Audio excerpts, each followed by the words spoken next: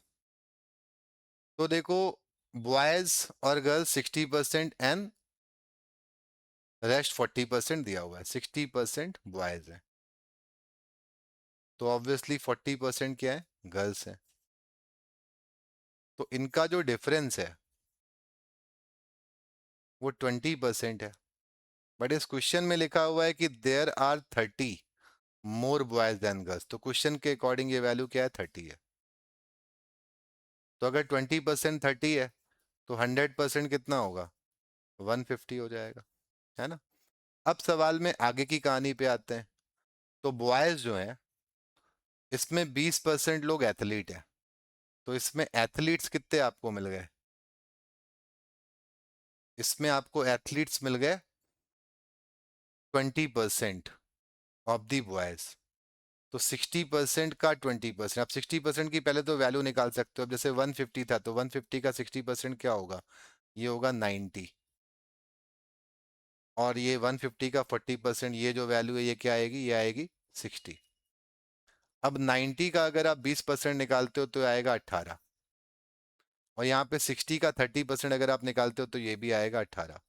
तो 18 एथलीट्स यहाँ पर हैं और 18 यहाँ पर हैं, तो ओवरऑल एथलीट्स का काउंट क्या हो गया, 36।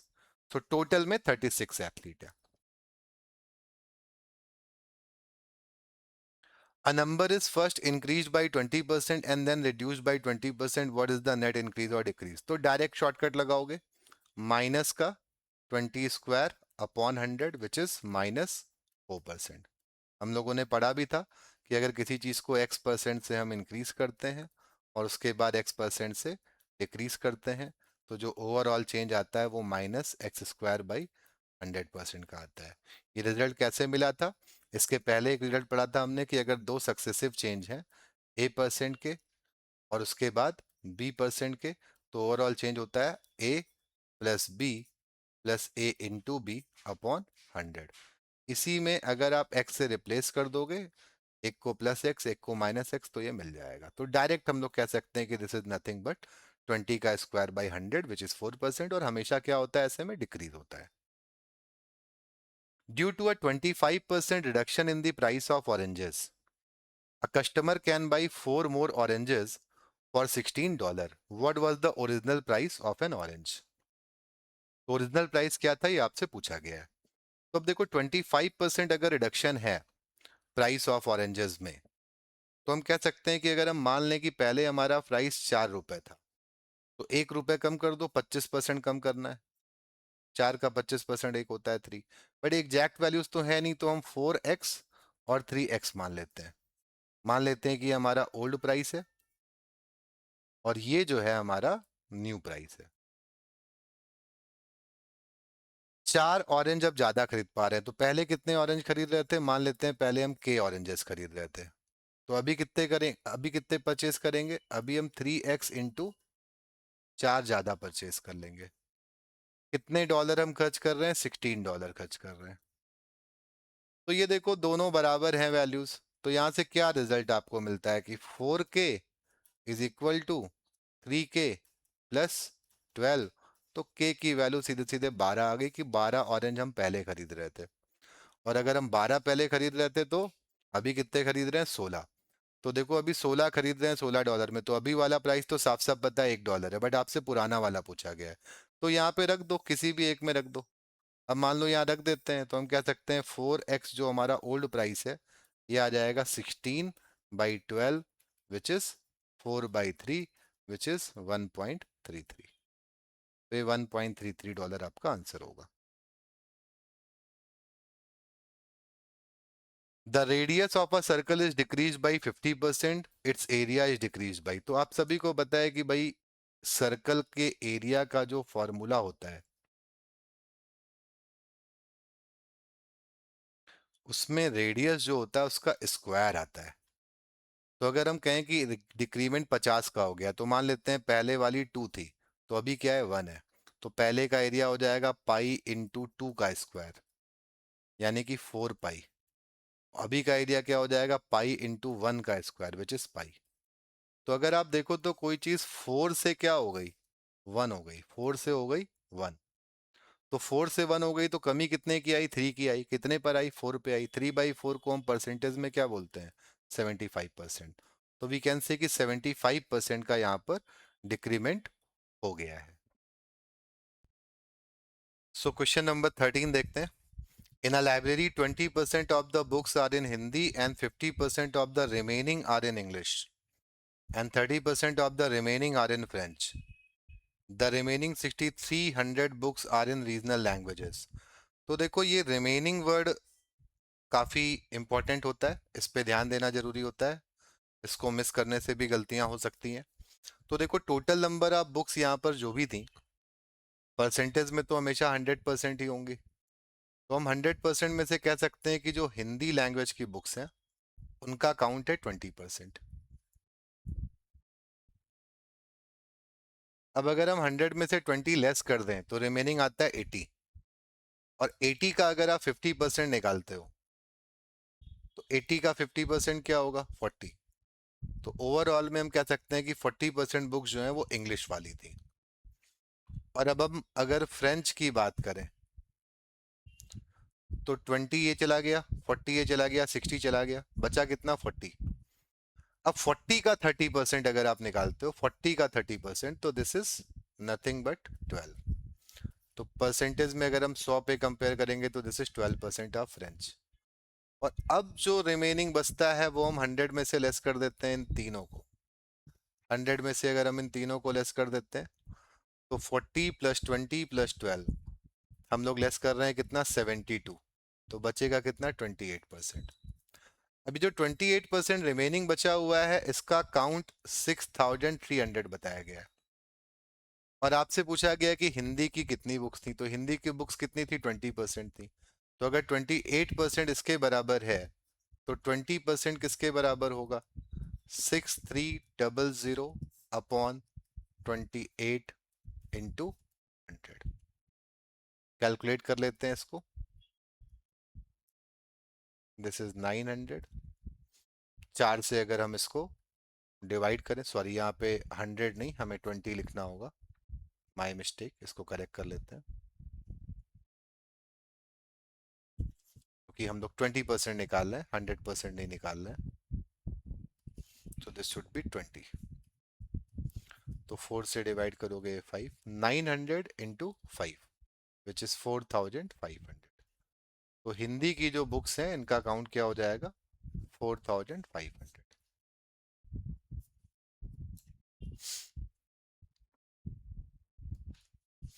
क्वेश्चन नंबर 14 देखिए। x is 20% less than y, then find the value. तो देखो x is 20% less than y। अब हम लोगों ने बहुत कुछ फाउंडेशन वाली क्लास में पढ़ा था कि 20% का मतलब 1/5 होता है। तो अगर हम कहें कि भाई x y से 20% कम है तो y की वैल्यू अगर हम 5 मान लेते हैं, एज्यूम कर लेते हैं, तो ये कितनी होगी, एक कम हो जाएगी, 4 होगी, है ना, 1 कम करना 5 को। तो ऐसे भी एज्यूम कर सकते हो।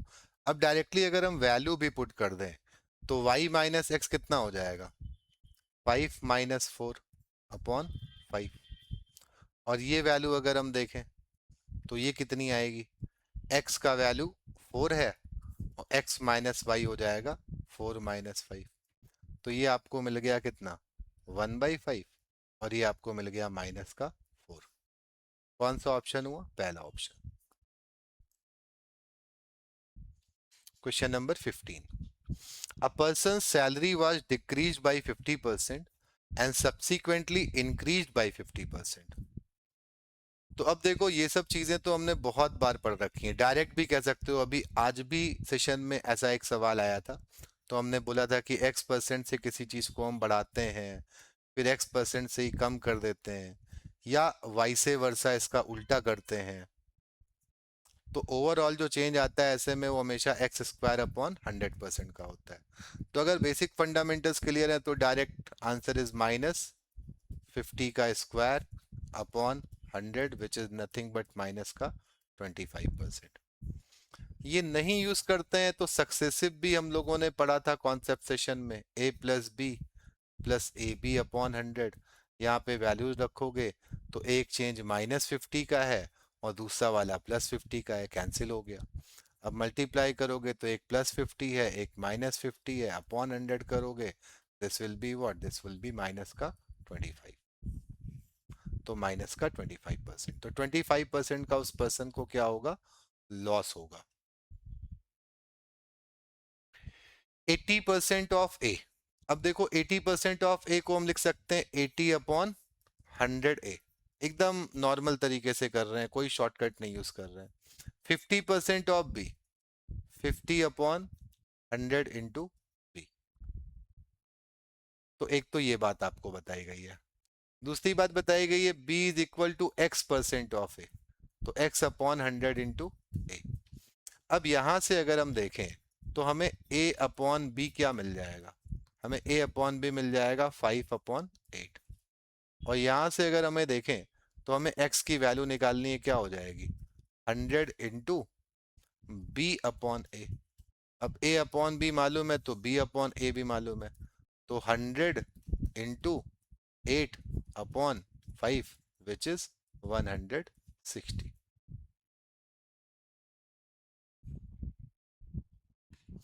Question number 17, a gardener increased the area of his rectangular garden by increasing its length by 40%।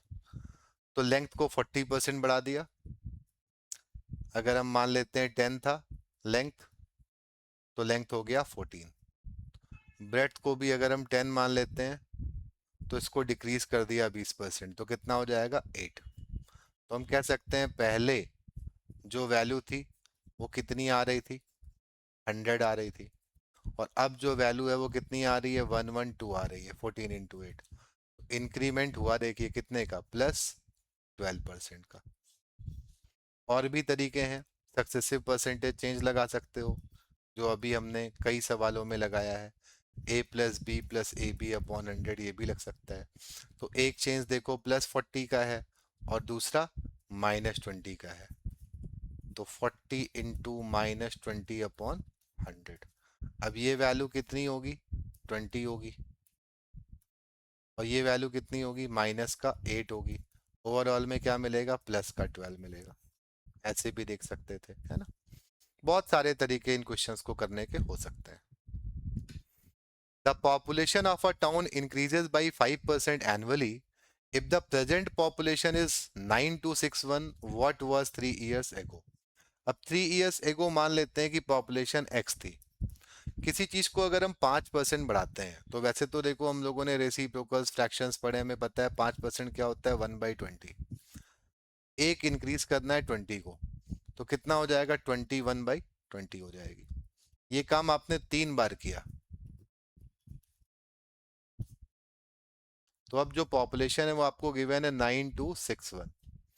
इसको सिंप्लीफाई कर लेते हैं, तो देखो कहीं ना कहीं हिंट मिल रहा है कि भाई 21 लिखा हुआ है, तो हो सकता है ये 7 से डिविजिबल हो। कैंसिल करते हैं, 7 से करते हैं इसको 3, और इसको डिवाइड करते हैं 7 से, तो मिलता है 1 3 2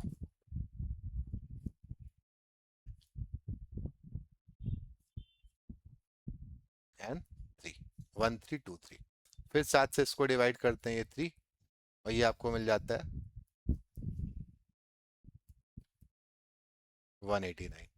फिर 7 से डिवाइड करते हैं, दिस इज 3, और ये आपको मिल जाता है 27। अब देखो तो 3 × 3 × 3 क्या होता है, 27 होता है।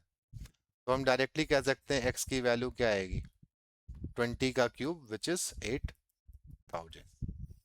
तो 8000 इज द आंसर। अब अगर 1/20 नहीं लिखते तो आप 105% लिखते, तब भी यही आपको मिलता है ना। अगला सवाल देखिए, in an examination 35% of the students failed in mathematics. तो देखो मैथमेटिक्स में फेल होने वाले, अगर हम मैथमेटिक्स की बात करें तो फेल होने वाले 35% है, and 25% failed in English. English में फेल होने वाले कितने हैं, 25% है। और बोथ, बोथ में फेल होने वाले कितने हैं, 10% है। अब आपसे पूछा गया है how much percent passed in both the subject, है ना, कितने लोग दोनों में पास हो गए। तो अगर आप देखो तो भाई पास होने वाले मैथ्स में कितने होंगे, 65% होंगे। इंग्लिश में कितने पास होंगे, 75% पास होंगे। इंग्लिश में 75% पास होंगे। अब अगर आप देखो तो दो तरीके हैं इसको करने के। अब अगर ये जोड़ते हैं हम, तो 65 और 75 ऐड होकर के क्या बनाता है, ये बनाता है 140, बनाता है 140%। अब भाई अगर कुल मिला करके लोग 100 ही परसेंट हैं तो 140% तो हो नहीं सकते। तो अब यहाँ पे एक सिचुएशन आती है कि भाई ये तो 140 बनाता है, लेकिन हमें पता है कि पास होने वाले लोगों का जो परसेंटेज है ना, उसमें 10% तो ऐसे भी हैं जो फेल हो गए हैं दोनों में, जो दोनों में फेल हो गए हैं। दोनों में फेल वालों को अगर हटा दोगे तो भी 90 ही लोग बचते हैं, और 90 लोगों में भी ये एक्स्ट्रा है ना। तो हम क्या कह सकते हैं कि ये जो वैल्यू है, जो दोनों में पास होने वाले लोग हैं वो कितने होंगे, वो होंगे 140 माइनस 90, विच इज 50%।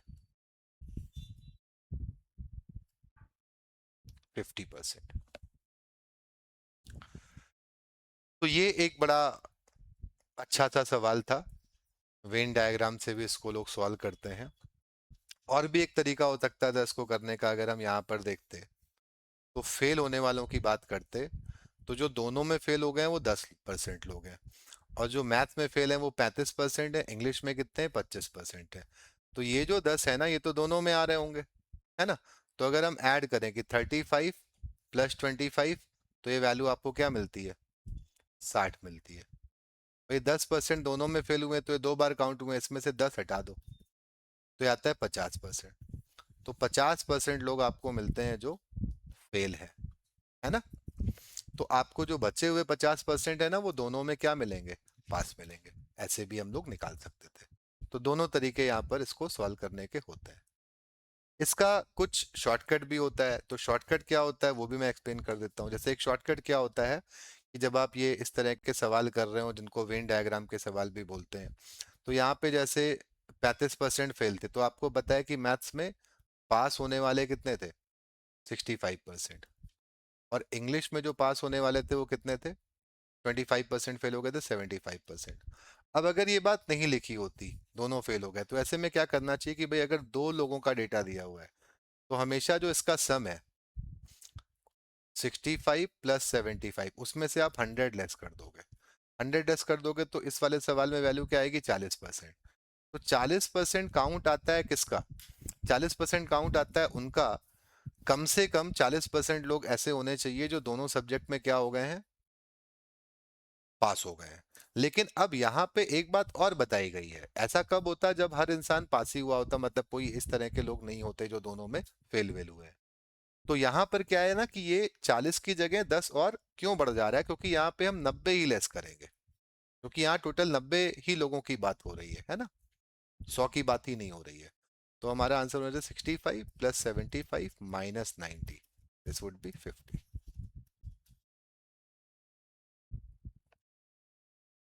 इसी चीज को ऐसे भी सोच सकते थे कि 100 में से हम लेस कर देंगे किसको, 35 को, 25 को, और 10 को। तो ये जो वैल्यू आएगी ये भी देखो कितनी आएगी, 35 और 25, 60 और 10 70।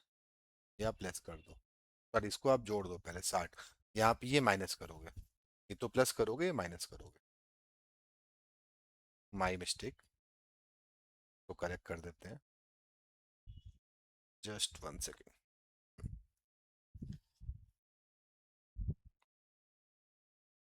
यहाँ पे माइनस, अब ये माइनस क्यों होता है समझो, क्योंकि ये 10 इसमें भी काउंटेड है।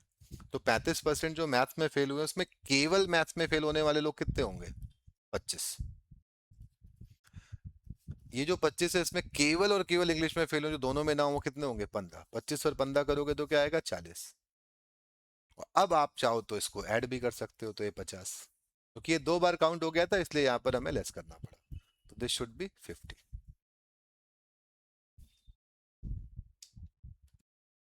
If the price of a commodity is increased by 40%, by what percent should the consumption be reduced so that the expenditure increases by only 12%? तो फिर से देखो, प्राइस है और कंजम्पशन हम मान लेते हैं, पहले हमारा कंजम्पशन C1 था, एक्सपेंडिचर हमारा E था। अब जो प्राइस है वो P से 40% बढ़ गया, तो 140 अपॉन 100P हो गया। नया वाला कंजम्पशन कितना है मालूम नहीं, C2 हो गया, लेकिन एक्सपेंडिचर जो है वो 12% बढ़ गया है, तो 112 बाई 100E हो गया। अब E की जगह आप लिख सकते हो क्या, 112 बाई 100, E की जगह हम लिख सकते हैं P इंटू C1। अब इस पार्ट को देखो आप ध्यान से और इस पार्ट को आप देखो ध्यान से, तो हमें C2 और C1 का रेशियो मिल जाएगा 112 अपॉन 140, जिसको कि हम कैंसिल भी कर सकते हैं। तो अब इसको कैंसिल करते हैं, 4 से मान लो अगर हम कैंसिल करते हैं तो यहाँ पे आपको क्या मिलेगा 28, और नीचे आपको क्या मिलेगा 35। अब आप इसको 7 से कैंसिल करते हो तो ऊपर में मिलेगा 4 और नीचे में क्या मिलेगा 5। तो हमारा कंजम्पशन अगर पहले 5 था तो अभी कितना हो गया 4 हो गया।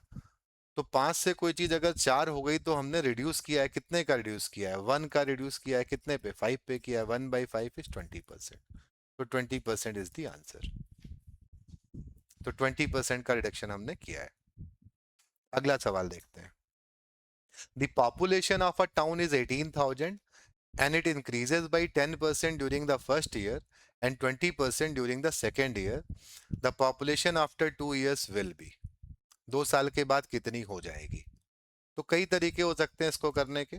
तो एक तरीका तो ये हो सकता है कि भाई 18,000 अभी की पॉपुलेशन है, 10% अगर हम किसी चीज को बढ़ाते हैं तो वो 110% हो जाएगी, और फिर हम 20% से इंक्रीज करते हैं तो 120% हो जाएगी। डायरेक्ट ऐसे भी सॉल्व कर सकते हैं अगर कैलकुलेशन बहुत कॉम्प्लेक्स नहीं है तो।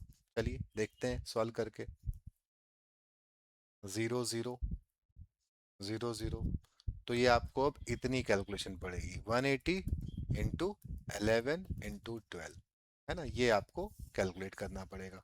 और क्या कोई अल्टरनेटिव तरीका हो सकता था? चलो ये भी देखते हैं। तो हमें पता है कि भाई हमने सक्सेसिव भी पढ़ रखा है कि 10% किसी चीज को बढ़ाया और फिर कितना बढ़ा दिया 20% बढ़ा दिया, 2 बार ऐसे बढ़ा दिया। तो जो ओवरऑल चेंज आएगा वो आएगा 10 प्लस 20 प्लस 10 इंटू 20 अपॉन 100, ऐसे भी देख सकते हैं। अब अगर ये देखो तो ओवरऑल चेंज जो ये आपको आ रहा है निकल करके, ये आ रहा है 32% का। तो हम सीधे 32% भी बढ़ा सकते थे, ये भी एक काम किया जा सकता था। तो हम कह सकते थे कि भाई 18,000 है, 18,000 का 10% कितना होगा 1800, और 10% कितना होगा 1800, और 10% कितना होगा 1800, 30% हो गया। 1% कितना होगा 180, और 1% कितना होगा 180। तो देखो ये सब चीजें एक्चुअल में लिखने की जरूरत नहीं होती है, इसमें से बहुत सारे काम आप माइंड में कर सकते हो। 1%, 1%।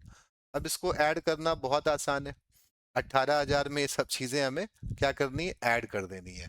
तो ऑब्वियसली ये 0 हो गया, ये 6 हो गया। अब 6 एक ही ऑप्शन में आ रहा है तो यही आंसर होगा। However you can calculate this would be 23760, 23760, है ना। तो this could also be a method to calculate. A city's population increased by 10% in the first year, decreased by 10% in the second year, and increases by 10% in the third year. The population at the end of 3 years is 10,890. What was the initial population? तो देखो initial population को अगर हम x मान लेते हैं तो पहले साल में 10% का इंक्रीमेंट है, विच मीन्स 110%, 11/10। अगले साल में 10% का डिक्रीमेंट है तो 90% हो जाएगा, कम होगी अगर कोई चीज तो। सो 9/10 लिख सकते हो। उसके बाद फिर से 10% का इंक्रीमेंट है तो 11/10 लिख सकते हैं। और ये सब मिल करके जो वैल्यू आपको दे रहे हैं वो है 10890। तो ऑब्वियस सी बात है कि ऐसी वैल्यूज हैं तो कुछ ना कुछ 11 से डिविजिबल होंगी या 9 से डिविजिबल होंगी। चलो 9 से डिवाइड करते हैं पहले। तो ये आपको मिलता है 1210। अब ये 11 से डिवाइड कर दो, 11 इंटू 11 121 होता है। तो आपको भी पता है 121 से डिवाइड करेंगे तो ये 10 मिल जाएगा। एक 10 इधर है और 3 10 यहाँ पर है, तो x की वैल्यू क्या हो जाएगी? 10,000। तो मल्टीप्लाइंग फैक्टर से भी कभी कभी कैलकुलेशन बहुत इजी हो सकती है। 40% of the people in a town are men and 35% are women and the rest are children। तो देखो किसी टाउन में जो ब्रेकअप है, पहले उसकी बात करें तो मेन हो गए 40% और जो वुमेन है वो हो गई 35, एंड जो चिल्ड्रन हो है वो है रिमेनिंग।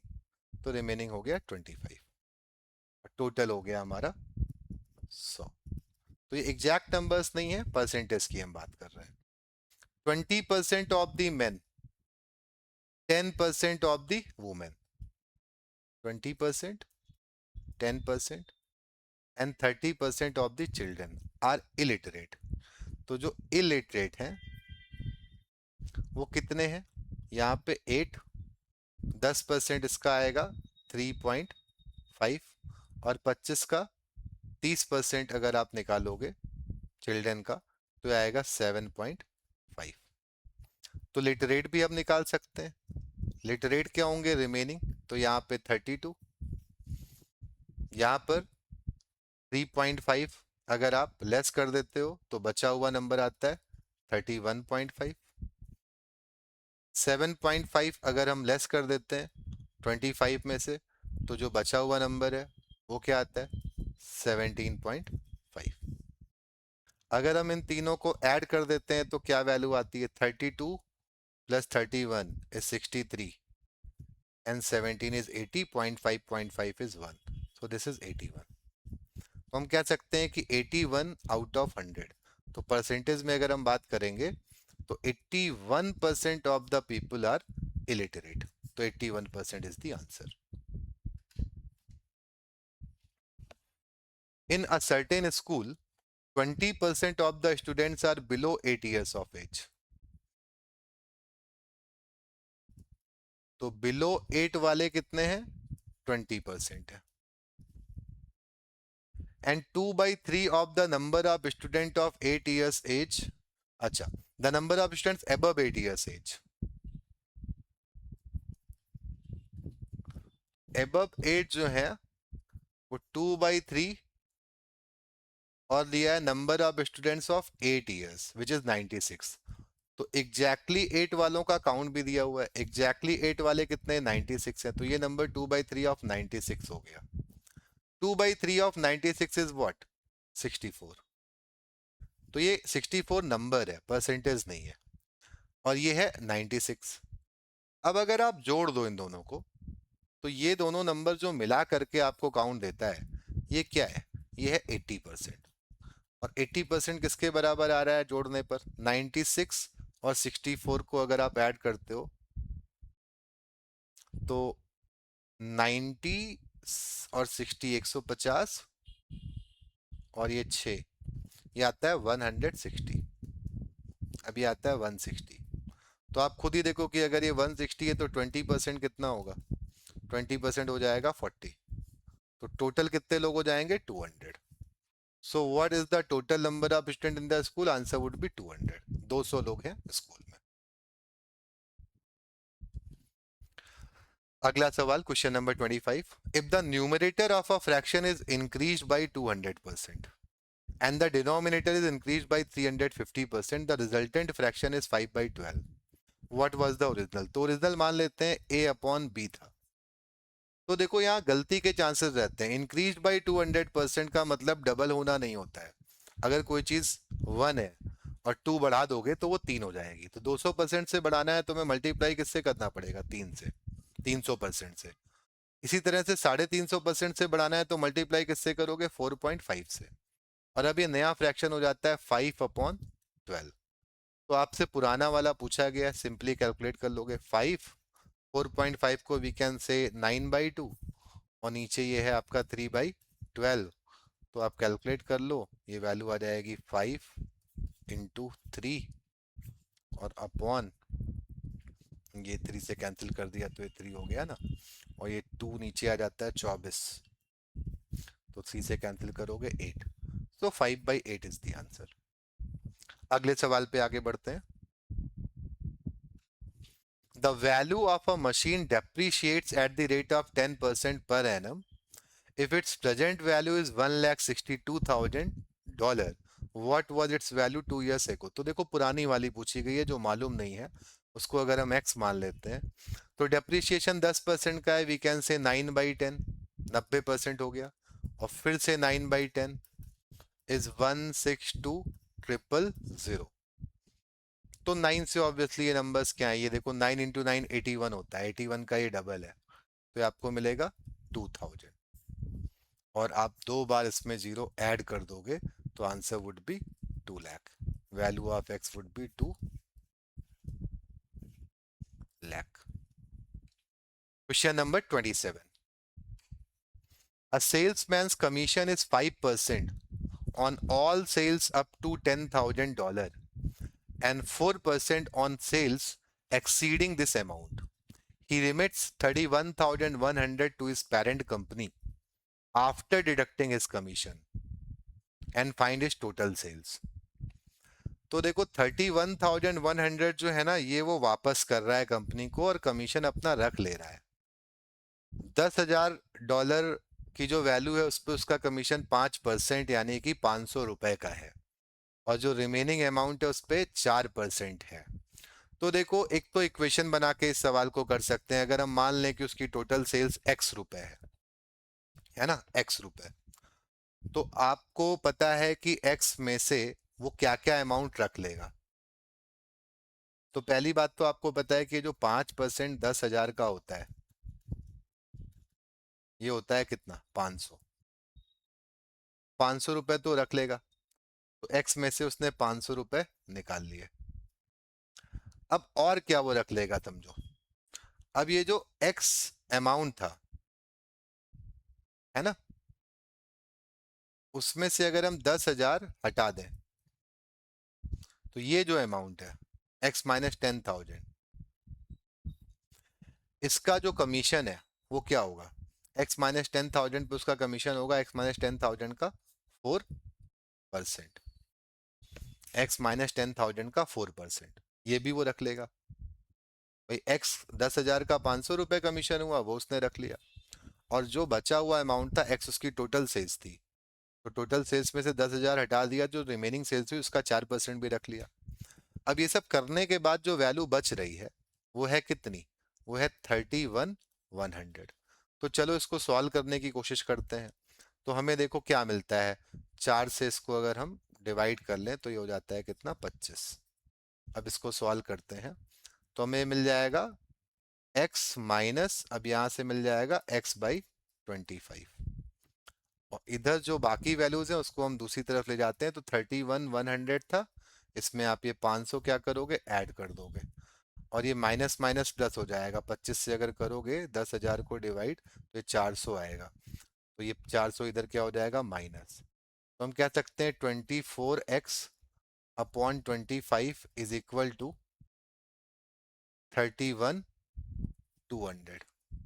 100 रुपये ये बढ़ गए, तो x का वैल्यू हमें यहाँ से निकालना है, 31200 इंटू 25/20। तो अब 24 है, डिवाइड डिवाइड करते हैं 24 से, तो 312 को करते हैं तो 1 टाइम, एंड 72 है तो 3 टाइम, 1300 इंटू 25, तो 32,500। 32,500 इज द आंसर, 32,500। तो थोड़ा सा कैलकुलेटिव है ये, बट अगर कॉन्सेप्ट क्लैरिटी है तो सवाल को सॉल्व करने में कोई खास दिक्कत आपको नहीं आएगी। अगला सवाल देखते हैं। Water tax is increased by 20% but its consumption is decreased by 20%. The increase or decrease in the expenditure of the money is. तो भाई टैक्स को इंक्रीज कर दिया 20% और कंजम्पशन को डिक्रीज कर दिया 20%। हमने दोनों काम 20-20% किया, तो हम डायरेक्टली फॉर्मूला लगा के कह सकते हैं 4% का डिक्रीज होगा। अभी देखो 20% का इंक्रीज, 20% का डिक्रीज, एक्स स्क्वायर बाई 100 हमने कई बार पढ़ रखा है ना। तो माइनस का 4% हम डायरेक्ट यहाँ पे आंसर कर सकते हैं। A man's working hours per day were increased by 25% and his wages per hour were increased by 20%. तो दोनों चीजें इंक्रीज हो रही हैं, अगेन सक्सेसिव का कॉन्सेप्ट लगा सकते हो, A plus B plus A B upon 100।